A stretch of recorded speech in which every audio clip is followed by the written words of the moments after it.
So I've been dealing with an overheating issue, and in one of my previous videos you would have seen me cutting up my fan shroud so that I could replace that old fan with something a little bit more modern and efficient.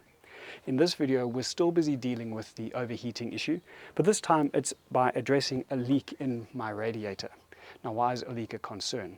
In the cooling system, a leak creates bubbles. Bubbles turn into steam pockets turn into a lack of efficiency, and a lack of efficiency essentially turns into more heat. But how do I know that there is actually a leak down there? Well, let's roll the clock back a little bit to when I first bought the car and ran a cooling system pressure test, and what we found. We noticed two big leaks. One by the water pump, which was easy to sort out, but then one other one which I just thought was a loose hose that I could tighten at some point, but it actually turned out to be a large crack by the temperature sensor. And so in this video I'm going to be doing some plastic welding around that housing, and let's see how that turns out.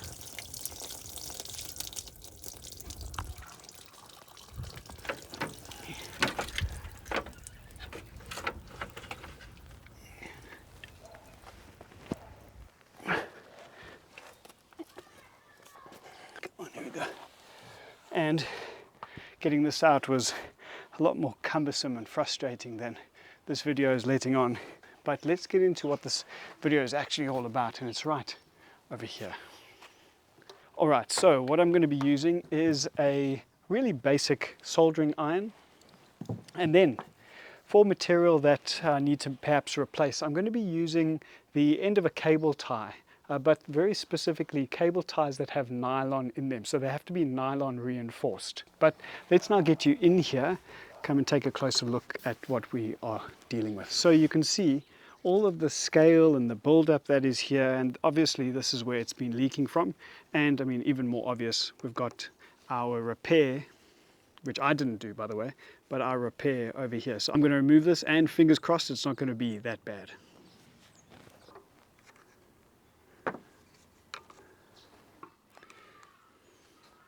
Here we go. There comes the big piece. Oh wow. There is a big hole here and a crack. I don't know how in the world this has happened. I guess the question really is there supposed to be a little notch here, or is this in fact part of the brake? Because what I don't want to be doing is addressing the wrong things. And there's definitely a crack here. But yeah, I don't know what this notch is here. And the only way I think I'm going to be able to sort this out is if I take the sensor out, but that can also bring in other complications. So I've got to make a couple of decisions, and I've got to do it quickly because I'm beginning to lose light, and tomorrow's an early morning and I need to be using the car. Darn it. All right, I'm going for it. So let's see what happens. I'm just going to start with a little bit of maneuvering some of the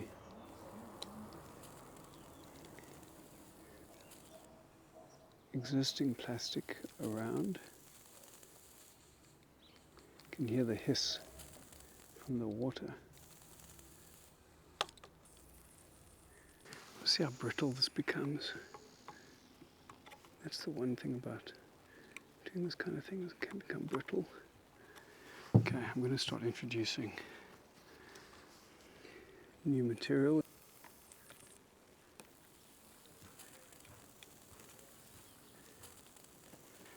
Trying not to breathe the fumes. Ideally I would have made a gouge, but it was that notch that just caused all the issues.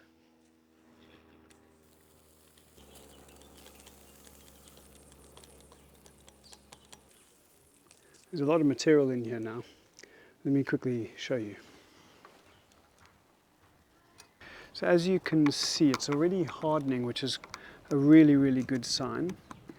The question is whether or not it has become one with the rest of the plastic, and that's what's so important about this. It's the idea of welding together is to become one, essentially. There's a bit of a hole here, so I'm going to address that. I think I'm also going to do a bit of a groove here just to see if I can get them to meld.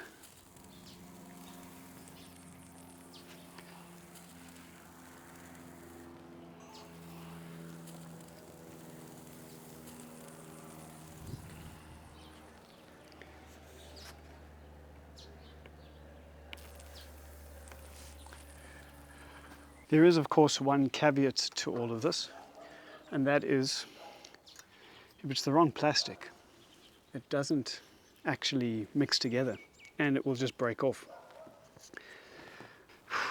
Okay, so after killing about 1 million brain cells sucking in those noxious fumes, you'll forgive me for being satisfied with where this currently is. But the proof is in the pudding, so it's time to get this reattached to this engine. But in spite of not having done this before, I'm quietly confident. But let's get this radiator back in there.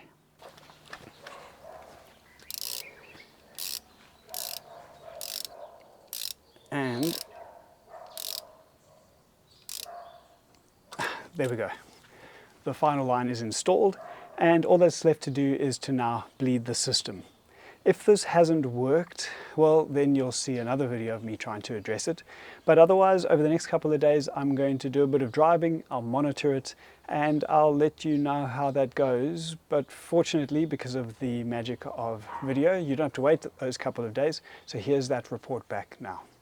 Well, it's a really, really hot day, and I would have arrived home pre-repair, and the temperature gauge would have been pointing at this third line. And so it goes to show what a cooling system without any leaks and properly pressurized will achieve.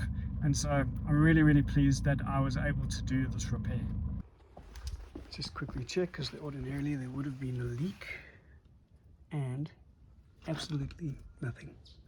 Fantastic. And thank you for watching. If this has been helpful in any way, I'd really appreciate it if you'd like the video down below. And also, if you aren't part of the community, consider subscribing, because there will be a lot of these videos to follow. Plus also a little secret, there may be a second Fraulein on the way. All right, I'll see you in the next video.